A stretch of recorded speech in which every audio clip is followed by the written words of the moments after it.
today with the Madison Money Guy at Retirement Income Strategies, and we're talking about compound interest, the magic of compound interest. Yeah, Albert Einstein said it's the eighth wonder of the world. So interesting. And a lot of that is because human nature, I would say, is to really delay saving for ourselves. Specifically, young families, we have children, and I'm guilty of this. We want to put our kids first. We want to give them a better future, so we spend time, raising them and putting money in their college accounts.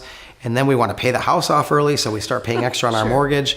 And then a lot of times around age 50 or so, we have sort of a wake-up call. And it's like, retirement, right? I can see it now. It's over the horizon. And so now we want to start saving. And a lot of times we have to save more because we have to play catch up. And mathematics would tell us it's actually better to start much earlier, even on a much lower dollar amount. Even if I start with $20 a month today, by letting that compound interest, it's like a snowball. The interest accumulates on the interest, and you could be significantly farther ahead by starting earlier with a lower amount of money than delaying and saving a much higher amount of money. It really, sometimes it's not even possible to catch up with where you would have been if you'd even just put a little bit away starting younger. That's right. Yeah, and I have some really great charts that will show, two different investors that started at different times. And one investor may have only saved for 10 years, starting at age 20.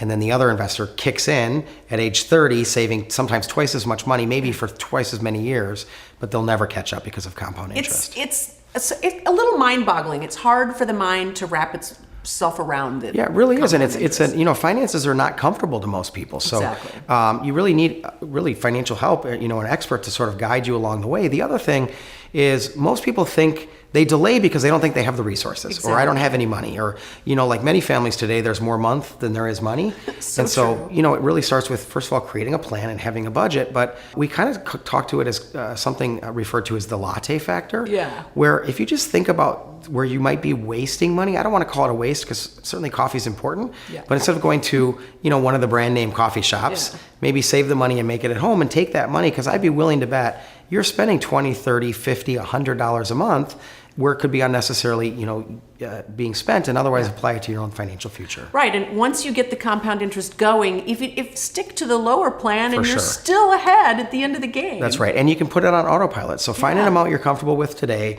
Tell it to come out of your bank account every month. Set it and forget it. In a couple of months, you're not even going to know that it's happening. And so, really, financial planning is not as difficult as many people think.